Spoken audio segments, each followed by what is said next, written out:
In 1860, Abraham Lincoln was elected President of the United States. During this time, there was a lot of division between the states on the topic of slavery. Lincoln himself opposed slavery, and the southern slaveholding states took his election as a threat. They wanted to keep their way of life. And so 11 southern states declared secession, essentially removing themselves from the United States and creating a new nation which they dubbed the Confederate States of America. This secession didn't sit well with the rest of the states, known as the Union, and before long, America was launched into a civil war. 1861, the First Battle of Fort Sumter. On one side, the Union, whose advantages laid in population and resources.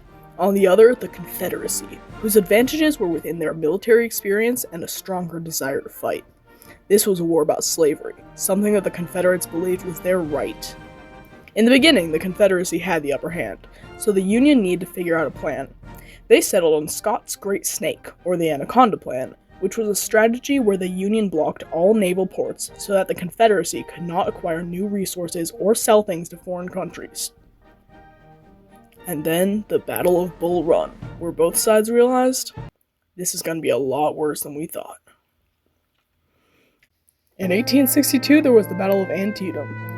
Over 2,200 soldiers were killed. Since so many people died, there was no true winner, but the strategic victory from the Union inspired the president of the time, Abraham Lincoln, to write the Emancipation Proclamation. The Emancipation Proclamation was a strategic play from Lincoln, saying that all slaves in the Confederate land would be freed. It didn't act immediately, but over time it freed many enslaved people as the Union reclaimed land. While the Union was originally fighting for its self-preservation, the Emancipation Proclamation turned their purpose to freedom for the enslaved and the total abolishment of slavery.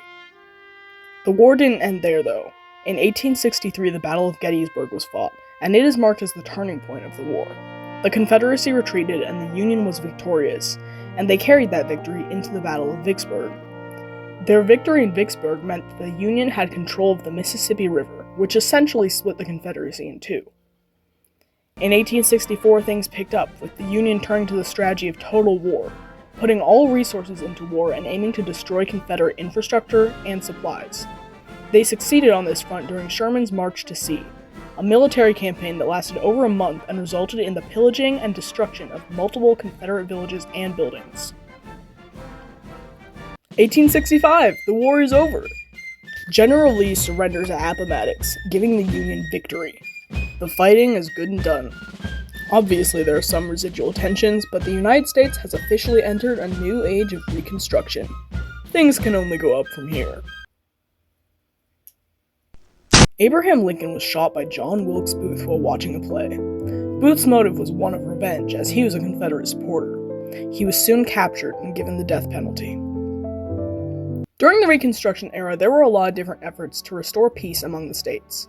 It was a time of transformation, especially since there were millions of now free people who were being integrated into society. Their rights were being established, and these rights were solidified by 3 new constitutional amendments. The 13th Amendment officially abolished slavery. The 14th Amendment offered citizenship to previously enslaved people, equal protections, and also added birthright citizenship. The 15th Amendment allowed black men to vote. Women and Native Americans still did not have voting rights at the time. There were conflicts, of course. Change doesn't happen overnight.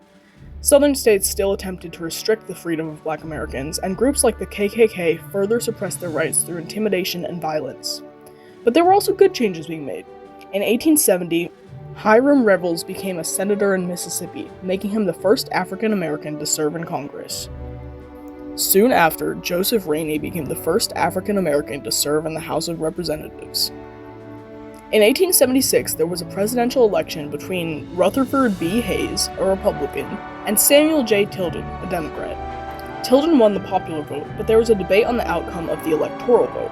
So, in 1877, the Compromise of, you guessed it, 1877, was established. This compromise granted Hayes presidency under the condition that all federal troops be removed from the former Confederate states. The Compromise of 1877 is generally accepted as the end of the Reconstruction era.